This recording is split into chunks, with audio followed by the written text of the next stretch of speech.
85세 되신 우리 은퇴 장로님이 계시는데 한 주간 동안 자녀들이 선물해서 도미니카에 4번이 다녀왔어요. 참 부럽기도 하고 참 85세까지 건강한 모습을 보니까 하나님께 감사했어요. 자녀들이 선물한 겁니다. 여러분, 은혜는 뭘까요? 선물이에요. 오늘 아버지 하나님께서 여러분들에게 두 손 가득히 또 품에 안을 만한 선물, 기쁨의 선물을 주시기를 주 이름으로 축복합니다. 야고보서 1장 17절 18절에 각양 좋은 은사와 온전한 선물이 빛들의 아버지께로부터 우리 거듭난 우리 하나님의 자녀들에게 주신다고 약속했어요. 여러분, 선물 받으면 기쁘죠? 은혜의 선물 받으면 기쁩니다. 은혜란 케리스란 말도 카라에서 나왔어요. 카라란 헬라어는 기쁨을 말합니다. 은혜는 기쁨이요, 기쁨은 은혜입니다. 안디옥 교회가 그랬어요. 은혜의 기쁨이 차고 넘쳤어요. 여러분, 안디옥 교회는 어떤 교회입니까? 지난주 살펴본 대로 스데반의 핍박으로 인해 가지고 안디옥까지 온 우리 구브로 섬 사람들 몇 사람, 또 구레네 사람, 아프리카 사람 몇 사람이 전했어요. 그래서 교회가 탄생이 됐어요. 한마디로 말해서 위기에서 탄생한, 핍박이 오히려 교회를 낳게 되는 그런 믿음의 확장 속에서 이루어졌던 것입니다. 지난주에 살펴본 바대로 그 구레네 몇 사람, 섬 몇 사람, 이 키프로스 사람들이 복음을 전하게 될 때에 유대인이면 아니고 헬라인에게까지, 이방인에게까지 복음을 전할 때에 하나님께서 저들과 함께 했어요. 22절에 보면 주의 손이 함께 하사 수많은 사람들이 죽게 돌아오는 역사가 일어났어요. 이 소식이 멀리 수백 킬로 떨어진 모교회 예루살렘 교회까지 들렸던 것입니다. 예루살렘 교회에서는 긴급 총회를 열었어요. 이전에도 사마리아의 복음이 전해졌다. 빌립이 가서 복음을 전했는데 중풍병자가 낫고 귀신이 떠나가고 8장 8절에 사도행전 8장 8절에 큰 기쁨이 그 성에 있다는 소식을 듣고 베드로와 요한을 파송해서 그 현장을 보고 저들에게 안수를 하니까 성령이 더욱더 충만해지는 역사가 있었어요. 그래서 이러한 역사가 제일 먼 곳, 아니 수리아의 안디옥까지 복음이 전해졌구나. 깜짝 놀랐습니다. 지금은 아무것도 아닌 것 같아도 이방인에게 그 당시에는 이건 상당히 충격적인 거예요. 여러분, 그 당시 로마가 세계를 지배할 때에 세계 3대 도시가 있었습니다. 하나는 이태리 로마고요, 하나는 애굽의 그 알렉산드리아입니다. 학문의 도시, 세계에서 제일 큰 도서관이 있었던, 그리고 또 하나가 바로 본문에 등장하는 안디옥입니다. 수리아의 안디옥입니다. 그런데 그 세계적인 그 안디옥 도시에 복음이 전해졌다고? 그래서 바나바를 파송을 합니다. 바나바는 일찍이 자기의 전 재산을 하나님께 드려 궁핍 환자를 도왔던 위로의 아들이라는 그런 뜻을 가진 자입니다. 그는 구브로섬 출신이에요. 그래서 아마 구브로에서 몇 사람이 복음을 전했기 때문에 바나바를 적극적으로 추천하지 않았나, 그렇게 생각이 되어집니다.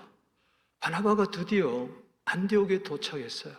그런데 놀라운 것은 23절에 하나님의 은혜를 보고 기뻐했다.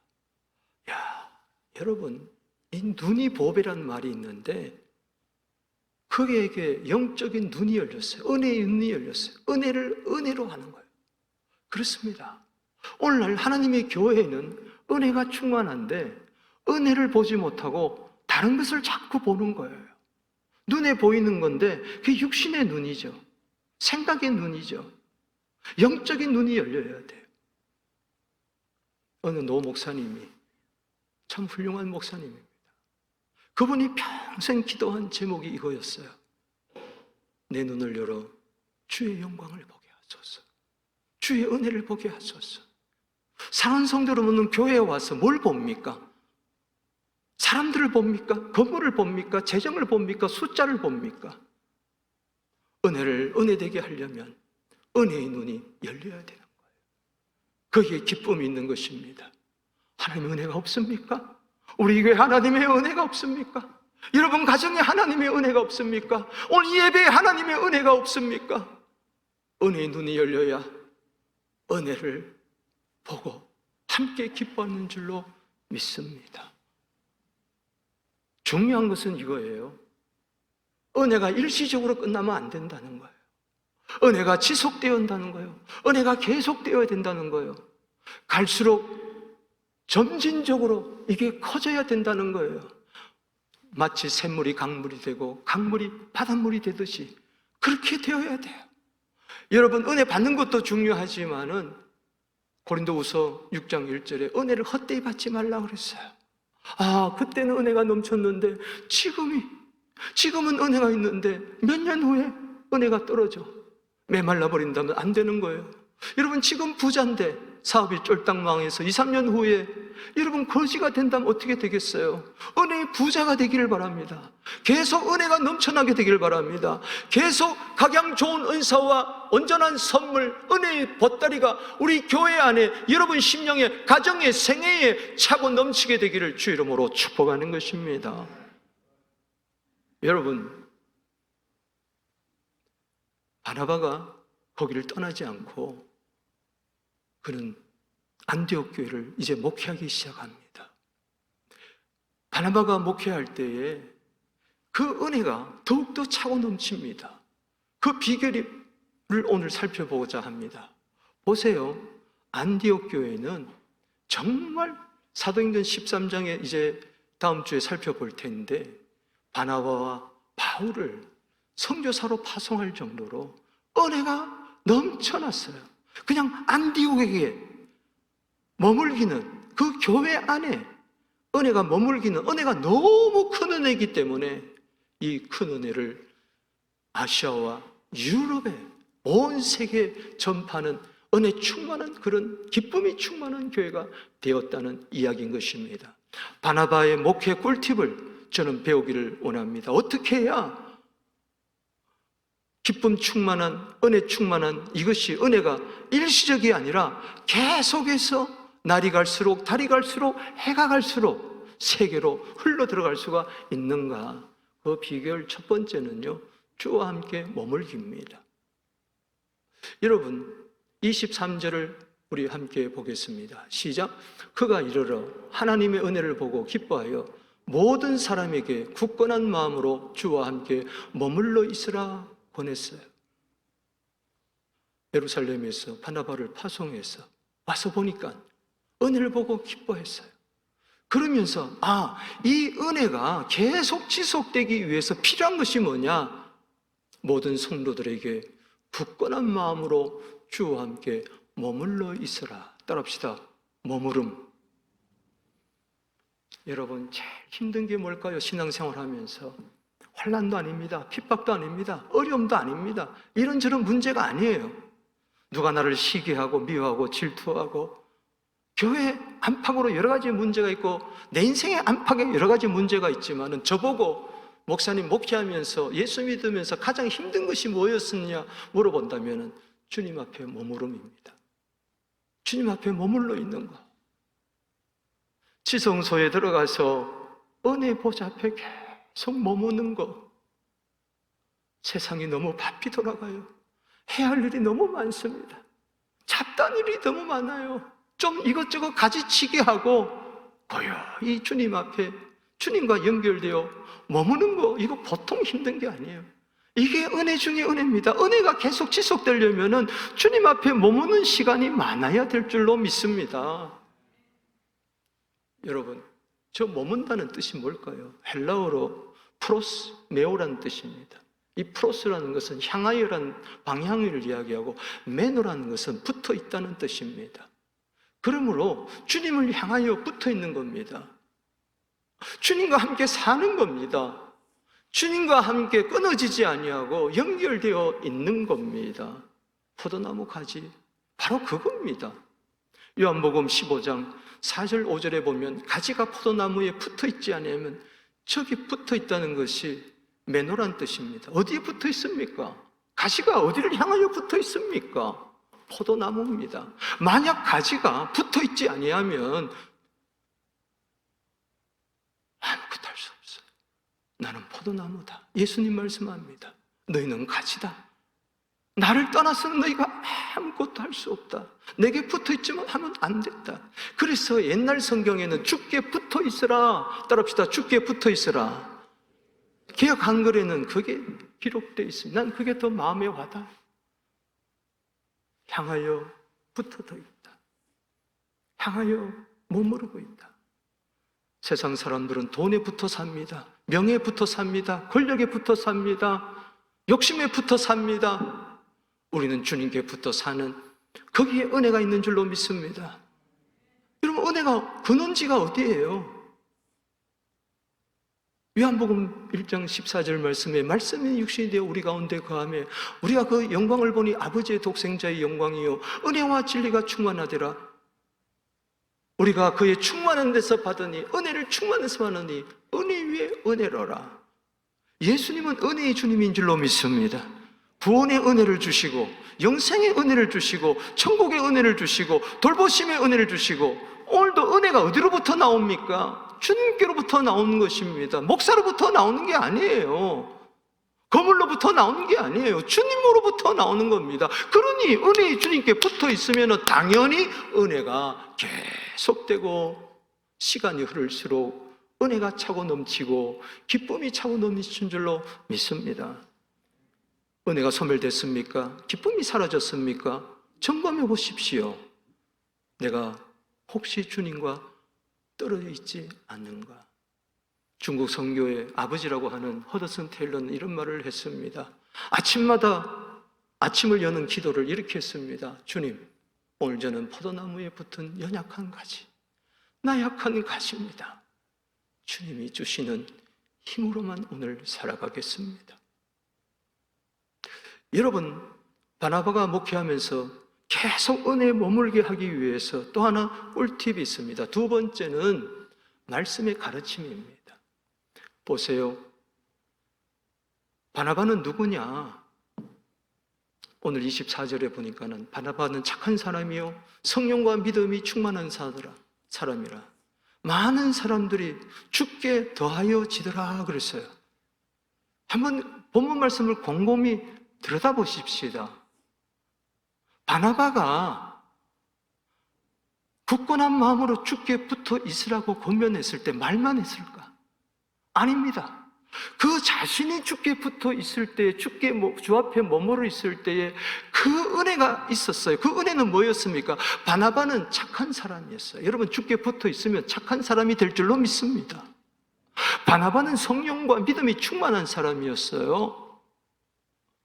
그가 은혜의 주님께 붙어 있으니까, 주 앞에 머무니까 주님으로부터 은혜가, 믿음이, 성령이 그를 충만하게 했어요.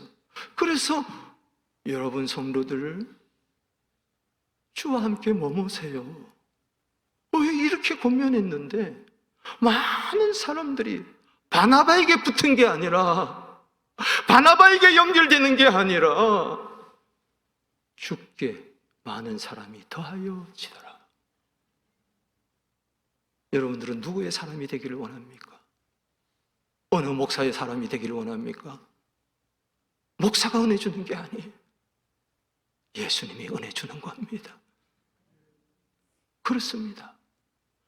뭐가 착한 것이고 뭐가 성령과 믿음이 충만한 겁니까? 많은 사람들을 주께로 인도하는 그 자가 하늘의 별이라고 다니엘서 12장 3절에는 그렇게 이야기했습니다. 혼자 감당하기에는 역부족이었어요. 그래서 사울이 생각이 났습니다. 사울은 누굽니까? 사도행전 9장에 다메섹 도상에서 예수님을 진짜 만난 사입니다. 아, 예수가 하나님 아들 그리스도구나. 그래서 전하기를 시작했습니다. 그는 아라비아 광야에 3년 동안 직거하면서 주님과 독대하면서 말씀을 받았습니다. 사도로 칭함을 받았습니다. 아무도 안 알아줬습니다. 왜? 회방자요, 핍박자였기 때문에, 폭행자였기 때문에, 예수 믿는 자를 잡아 죽였기 때문에. 스데반 옆에도 그 바울이 있지 않았습니까? 사울이라는 청년이. 그런데 바나바가 예루살렘 교회에다가 이 사울이라는 청년을 소개했어요. 그리고 나서 이 사울이라는 청년은 고향으로 돌아갑니다. 아무도 안 알아줍니다. 그는 일할 거리도 없습니다. 사도로 부르심을 받았지만 누가 알아줘야죠. 그래서 길리기아 다소에서 머물고 있었습니다. 저는 그를 가리켜서 은둔 고수라고 부르고 싶습니다. 은둔 고수. 진짜 고수는, 진짜 검객은요, 이리 뛰고 저리 뛰고 사람 보는 데서 그런 게 아니라 깊은 산 속에서, 깊은 칩고 속에서 주님과 독대하면서 그저 주님 앞에 머무르면서 말씀의 가르침을 받는 자죠. 따라합시다. 고수가 고수를 알아본다. 프로가 프로를 알아본다. 아무도 안 알아봤지만은 바나바는 알아봤어요. 가서 사울이요, 함께 일합시다. 안디옥 교회의 모든 상황을 이야기하고 지금 수많은 사람들이 부흥의 부흥을 교도하고 나 혼자 감당하기는 힘듭니다. 이 말씀 사역을 함께 합시다. 그래서 데리고 와서 우리 26절 한번 보십시다. 어떤 역사가 일어나는가. 시작. 만남에 안디옥에 데리고 와서 둘이 교회에 1년간 모여 있어 큰 무리를 가르쳤어. 말씀 사역자들의 동력을 봅니다.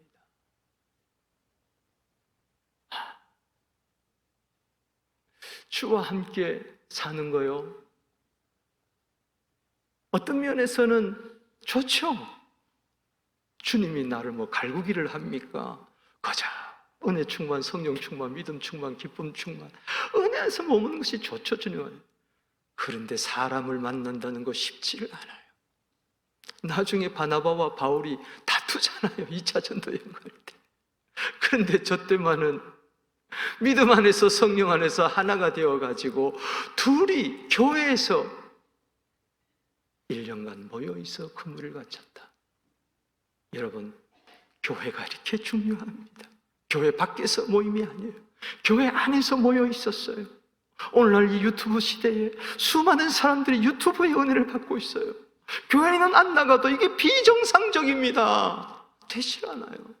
내가 섬기는 이 교회에서 함께 말씀의 가르침을 받는 겸손함이 있어야 될 줄로 믿습니다. 1년입니다. 화면을 한번 보세요. 일부러 내가 저렇게 써놨어요. 들어갑시다. 1년. 여러분들에게 묻습니다. 서부장로에 등록해서 1년 동안 가르침을 받았습니까? 목사의 가르침을 받았습니까? 지도자의 가르침을 받았습니까? 그저 허겁지겁 예배드리고 돌아가지 않았습니까? 그것도 귀합니다만 1년 각자에게 주어진 시간이 있습니다. 깨달음의 시간이 있습니다. 최소한도 한 1년은 말씀에 한번 푹 빠져봤으면 좋겠다. 최소한 1년은 말씀에 담금질이 좀 있어야 될 것 같습니까? 심각한 고민을 해봐야 됩니다. 말씀의 가르침이 없이 학생이 국민학교도 초등학교도 중학교, 고등학교, 대학교 왜 다닙니까? 왜 평생 교육이라고 했습니까? 세상 교육도 평생 교육인데 공자왈, 맹자왈 그냥 됩니까? 수박 겉핥기식으로 그저 한두 번 말씀 들은 걸로 한량한 지식으로 의가 어떻고 사랑이 어떻고 십자가가 어떻고 천국이 어떻고 영생이 어떻고 교회가 어떻고 그러면 안 됩니다. 젖먹는 신앙에서 단단한 식물을 먹는 어른의 신앙으로 의의 말씀을 경험한 성숙한 신앙으로 발돋움하게 되기를 주의 이름으로 축원합니다. 여러분들이 가진 지금 많은 고민과 갈등이 해결이 말씀에 있습니다. 말씀 떠나서는 주님 떠나서 안 됩니다. 굳은 마음으로 주께 주와 함께 붙어 있으라. 주님이 어떤 분입니까? 말씀입니다. 은혜가 어디서 나옵니까? 말씀에서 나옵니다. 말씀을 무시한 은혜는 가짜입니다. 그건 내 감정일 뿐이에요. 괜히 혼자 널뛰고 춤추는 것밖에 없습니다. 찬양을 하는데 말씀이 없어요. 여러분, 그건 감정적인 찬양이에요. 일주일 동안 내 말씀 속에 가르침을 받아 내가 말씀을 찬양하고 말씀을 의지합니다. 할렐루야. 여러분, 디모데후서 2장 2절에 보면은 제자 양육의 모델이 나옵니다. 그 제자 양육의 모델은 뭐냐? 바울이 디모데를 가르치고 디모데가 충성된 사람을 부탁하고 그들이 또 다른 사람을 가르칠 때에 이게 견고해지는 거예요. 우리 교회가 이런 교회가 되기를 주 이름으로 축원합니다. 굳건한 마음으로 주와 함께 붙어 있으라. 그럴 때 말씀 가운데 저들이 견고해졌습니다. 여러분 마태복음 7장에 보면은 두 집이 나옵니다. 두 집은 다른 아닌 두 귀초입니다. 하나는 풍랑이 와도 흔들리지 않냐고 무너지지 않냐고, 하나는 어려움이 오면 그냥 무너져요. 모래 위에 지은 집은 무너지고 맙니다. 말씀의 반석 위에, 그리스도 반석 위에 세운 집은 무너지지 않습니다. 왜 인생 살면서 신앙생활 하면서 왜 갈등이 없을까요? 왜 환난의 비바람이 없을까요? 풍랑이 없을까요? 그래도 무너지지 않는 것은 말씀의 가르침을 받을 때예요. 여러분, 영국의 유명한 복음 신학자 존 스타트 이런 아름다운 말을 했습니다. 성경이 나를 읽기 전에는 성경을 제대로 읽는 것이 아니라고 이야기했습니다. 여러분 가운데는 제자훈련 오늘 1권에서 6권까지 졸업한 분도 있습니다. 또 1권다고 2권다고 이런저런 제자훈련 많이 했을 것입니다. 성경의 가르침을 받았을 것입니다. 그런데 왜 안 변하느냐? 내가 성경을 읽기만 했기 때문에 그렇습니다. 먼저 성경이 나를 읽어야 돼요. 성경이 나를 읽기 시작하면은, 성경이 나를 투영하기 시작하면은 하나님의 말씀은 살았고 운동력 있어 자유의 날선 언동보다 예리하여 홍과 영과 간절과 골수를 쪼개고 내 마음과 뜻과 생각을 드러나게 하는 겁니다. 말씀 앞에 내 모습이 드러나는 겁니다. 죄악된 내 모습이, 더러운 내 모습이, 추악된 내 모습이, 냄새나는 내 모습이 드러나게 될 때에 나는 그리스도를 찾게 되는 겁니다. 주님 용서하여 주시옵소서. 아까 평생 기도했던 그 노 목사님, 주의 영광을 내게 보여주시옵소서. 첫 번째 기도 제목이었다면 또 하나 기도 제목이 이거였습니다. 나는 죄인입니다. 나를 불쌍히 여겨 주시옵소서. 어떻게 그런 고백을 평생 할 수가 있을까?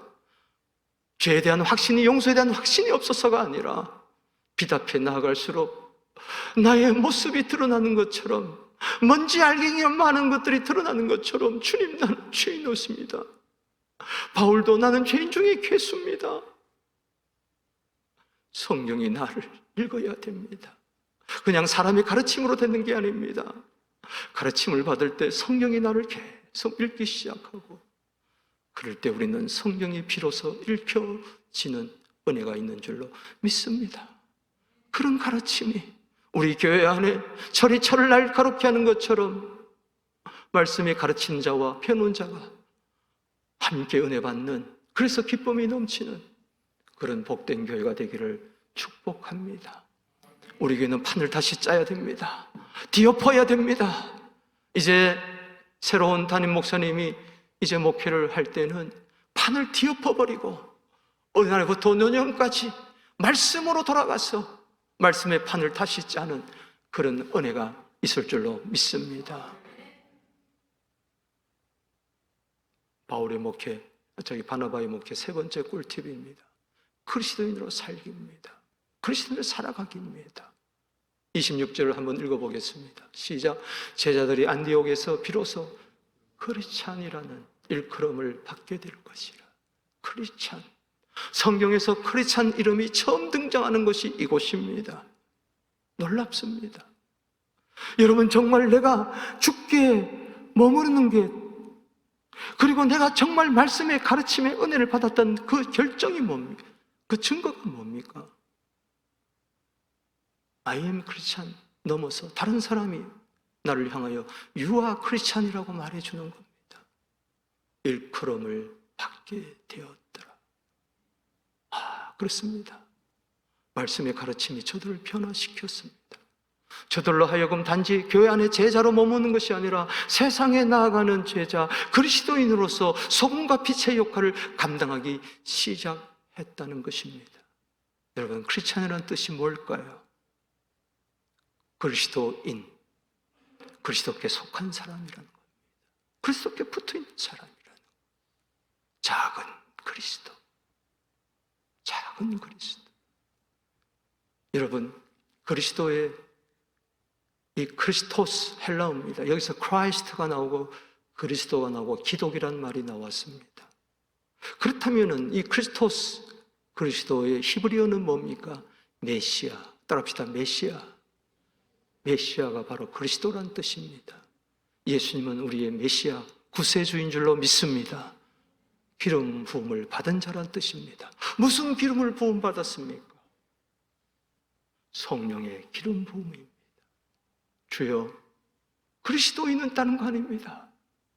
그리스도를 떠난다는 것은 성령을 떠난다는 거예요. 주님과 함께 한다는 것은 성령이 충만한 것을 말합니다. 성령이라는 것은, 성령님은 항상 그리스도를 향하게 하는 겁니다. 내가 주께 붙어 있으려면은, 내가 말씀의 은혜를 받으려면은 항상 성령의 도우심을 받아야 되는 것입니다. 그리스도인은 한마디로 말해서 성령의 기름 부음이 충만한 자를 이야기를 하는 겁니다. C.L. 루이스는 그래서 이렇게 이야기했습니다. 그리스도인은 세상에서 그리스도가 어떤 분이신지를 보여주는 작은 그리스도라고 이야기를 했습니다.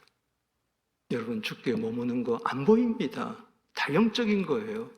말씀도 요한복음 6장 63절에 영이요 생명입니다. 안 보입니다. 남은 열매를 보아하는 거예요. 크리스찬의 열매가 나타납니다. 그게 뭡니까? 큰 흉년 때에 구제 헌금을 보내는 것으로 27절에서 30절에 나타나고 있습니다. 여러분, 예루살렘에서 아고보라는 선지자가 와서 안디옥에 와서 예언을 합니다. 앞으로 천하에 온 천지에 큰 흉년이 들리라, 이렇게 예언을 했는데 글라우디오 황제 때 실제로 큰 흉년이 들었어요. 그럴 때 저마다 생존하려고 발버둥을 치는데 놀라운 것은 그리스도인이었던 제자들은, 안디옥 교회 그리스도인들은 힘대로 부조금을 모습니다. 구제헌금을 모아가지고, 우리도 가난하고 힘들지만 안디옥도 큰 흉년이 들었지만은 우리보다 더 힘들어하는 저 예루살렘의 유대 형제들에게, 모교회에게 구제헌금을 보내기라. 29절 말씀입니다. 따라합시다. 작정하고, 그리고 30절입니다. 마지막 절, 실행하여. 작정만 하는 게 아닙니다. 실행합니다. 작정 없는 실행은 얼마 가지 못합니다. 뜻을 정해야 돼. 내 남은 생은 이렇게 살리라. 앞으로 우리 교회는 이런 교회가 되어야 되리라. 온 성도들이 한마음 한뜻 되어서 작정해야 돼요. 다니엘서 1장 8절에 왕의 진미와 포도주로 내 자신을 더럽히지 아니리라. 뜻을 정하는 것이죠. 시편 57편 7절에 하나님이여 내 마음이 확정되고 확정되었사오니 작정하는 것이죠. 그때 그 작정을 실행할 수 있도록 성령께서 도와주는 것이죠. 이 가운데 작정도 없고 실행도 없는 것이 아니고, 일시적인 감정으로 실행하는 것이 아니라, 순종하는 것이 아니라 지속적으로 은혜 받고 지속적으로 말씀의 열매, 성령의 열매 나타나기 위하여 작정하고 실행하는, 정말 그리스도인다운 삶을 사는 우리 교회, 은혜가 충만한 교회. 그리스도인이라면 은혜가 충만한 거죠. 은혜의 기쁨이 넘치는 거죠. 그래서 이것을 다른 사람에게 나누어주는 은혜의 통로, 기쁨의 통로 되어야 될 줄로 믿습니다. 꿈을 꾸십시다. 마지막 결어의 말씀입니다. 여러분, 요한일서 3장 17절 18절입니다. 말과 혀로만 사랑하지 맙시다. 늘 말과 혀로만 이야기하지 맙시다. 묵묵히 향함과 진실함으로. 우리 함께 읽어보겠습니다. 마지막 시작, 은혜의 기쁨이 넘치는 교회를 함께 세워갑시다. 주님과 친밀한 속에 말씀의 가르침을 받아 교회의 담장을 넘어, 교회의 벽을 넘어 세상의 빛으로 나아가는 우리 모두 되기를 주의 이름으로 축복합니다.